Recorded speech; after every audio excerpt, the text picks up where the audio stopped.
Oi cinéfilos, meu nome é Carolina e bem-vindos a mais um vídeo do Assista um Filme. No vídeo de hoje eu vim trazer mais um episódio da série Os Melhores Anos do Oscar, dessa vez falando sobre o ano de 1995. Caso você ainda não tenha assistido os outros dois episódios que falam dos anos de 1998 e 2020, eu vou deixar linkado aqui em algum lugar da tela.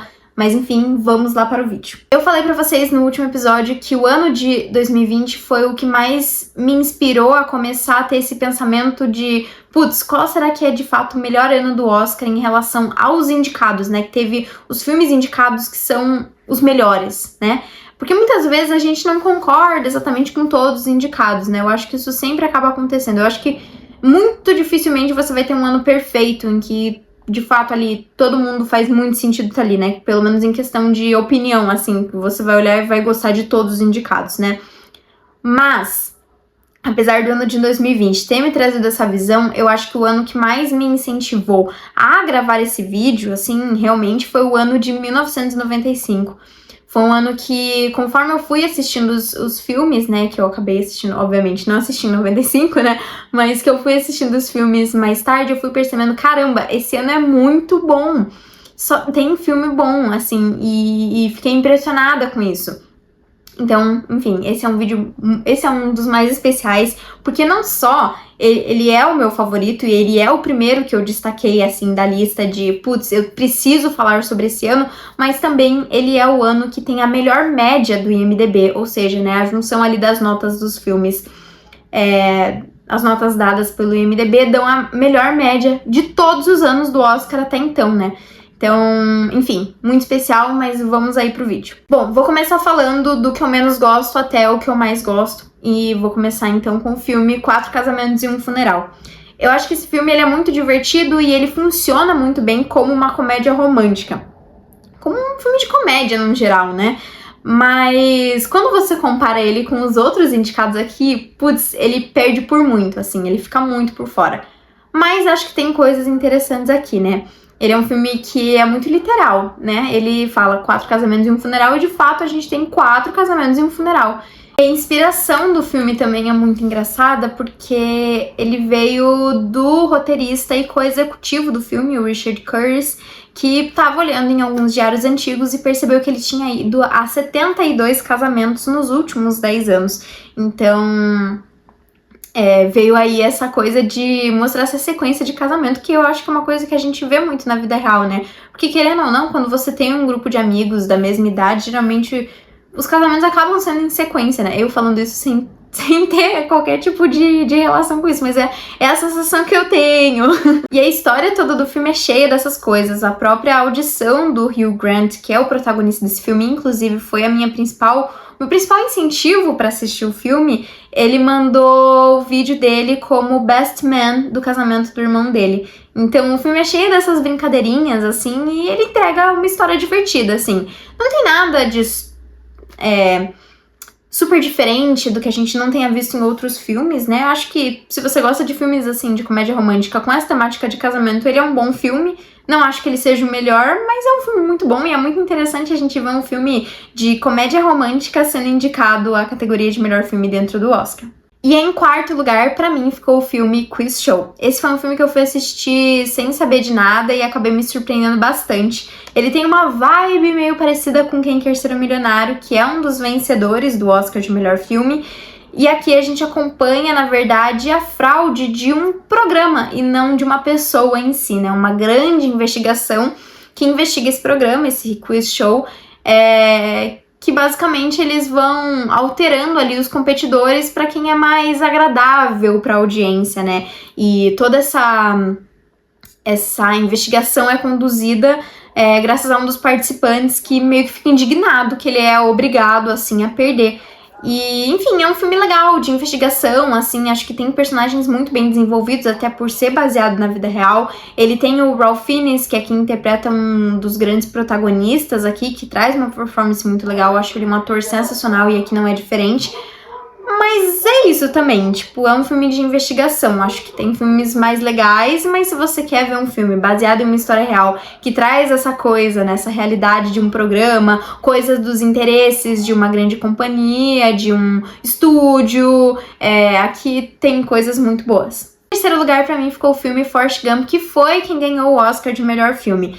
E não me leva a mal, eu gosto bastante de Forrest Gump, sei que ele não é o favorito de muitas pessoas, mas eu acho que tem algo de muito especial nele, né? Ele é um filme comprido, que conta a história basicamente dos Estados Unidos, né, de grandes momentos dos Estados Unidos através dos olhos do Forrest Gump, que é um personagem que é muito ingênuo, muito inocente e que vai se enfiando dentro dessas histórias. Eu acho que essa é a coisa mais legal, assim, de Forrest Gump, ver como eles conseguem juntar a ficção com a realidade, né, das coisas. A gente vê ele ensinando o Elvis Presley a dançar na guerra do Vietnã, envolvido ali com outras políticas, né, e acho que é muito legal a forma como eles fazem isso, né? Acho que foi um filme que acabou marcando muito por conta desse personagem que é tão marcante, que é o Forrest Gump, que é interpretado pelo Tom Hanks, que tá sensacional nesse papel. Simplesmente uma das melhores performances dele, assim, justamente pela inocência desse personagem, e nada ali parece forçado. Em nenhum momento você acha o Forrest um personagem que se faz, né?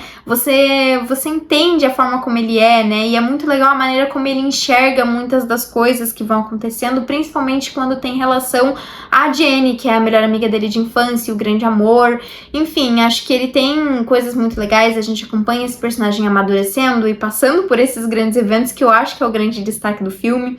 O filme também tem uma trilha sonora muito marcante, né, até por retratar ali a passagem da história. Acho que eles conseguem trazer coisas muito legais na trilha sonora, e é um filme muito divertido, assim, e acho que termina de uma forma muito otimista, né, que é justamente a coisa que você nunca sabe o que você vai encontrar numa caixa de bombons, né, você nunca sabe o que vai vir da vida, e enfim, é um personagem que acho que, apesar de várias desgraças que a gente vê ele passando, ele consegue se manter otimista de que as coisas vão melhorar, assim. Então, acho que pela mensagem ele é um filme que acaba ficando bastante, e que faz sentido até ele ter ganhado o Oscar de melhor filme. Também fico muito feliz porque o diretor do filme é o Robert Zemeckis, que também é o diretor de De Volta ao Futuro, que é um dos meus filmes favoritos.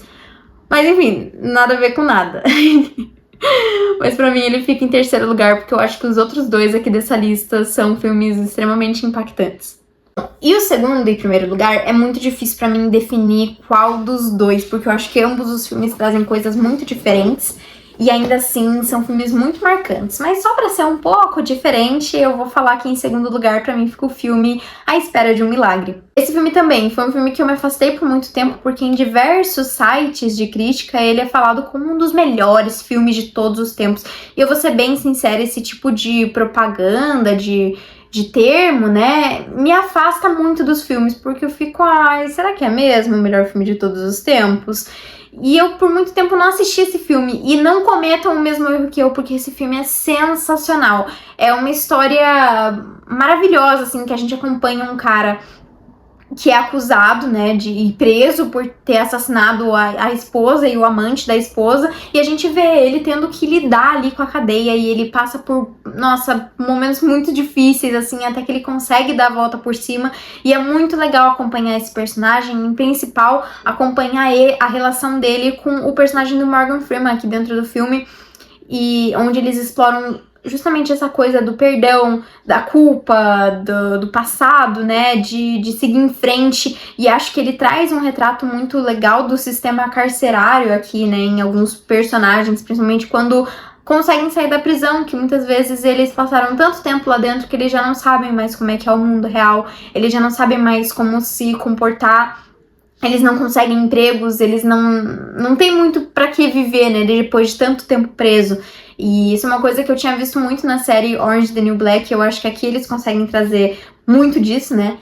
E, enfim, é um filme muito legal que acaba te prendendo justamente pela amizade, assim, desses dois personagens e pela forma como eles vão tentando lidar com as coisas e, em principal, o quão inteligente o protagonista é. Ele é um personagem muito inteligente, que tem umas tiradas muito boas ali ao longo do filme. Enfim, é um filme extremamente emocionante que vale muito a pena. Eu, por muito tempo, achei que iria ser um filme dramático, extremamente alongado e tal. Não é. Ele é tudo menos isso. Ele é dramático, sim, mas ele é dramático num bom sentido. Ele tem seus momentos engraçados. Você acaba se sentindo amiga daqueles personagens, né? Então, é de verdade muito bom. Se você quer ver a minha crítica completa de A Espera de um Milagre, eu também já falei desse filme aqui no canal, então também vou deixar linkado o vídeo em algum momento. E em primeiríssimo lugar, para vocês verem o quão bizarro esse ano do Oscar foi, ficou o filme Pulp Fiction. Esse é um filme que, assim como o Titanic, né, assim como eu falei no primeiro episódio, é inegável o quão marcante ele é, né, como ele marcou uma época, né, um momento, e até o próprio Quentin Tarantino. Pra mim é impossível pensar no Quentin Tarantino e não lembrar de Pulp Fiction, em alguma das cenas de Pulp Fiction, né? E ele é um filme que pra mim se destaca muito justamente pela montagem dele, que acompanha histórias de diferentes personagens, e ele conta essas histórias em momentos embaralhados, entre muitas aspas, né? E você vai acompanhando, tentando entender como todas essas histórias se juntam. E é muito interessante a forma como o diretor quer mostrar com o filme a questão da violência e da criminalidade. E a escolha dos recortes e da montagem do filme, ela é muito interessante, porque apesar dela não ser contada de uma forma cronológica, ele traz essas pequenas crônicas desses diversos personagens numa introdução, desenvolvimento e conclusão, né? Você acompanha essas histórias no mesmo ponto. Então, você vê a introdução de todos, você vê o desenvolvimento de todos ao mesmo tempo, mas não necessariamente na ordem cronológica em que esses eventos acontecem. E uma coisa muito legal é que ele traz um retrato da vida no crime, né? Em que a gente vê a introdução dessa vida, as consequências que ela tem e daí, enfim, a libertação, né, dessa vida.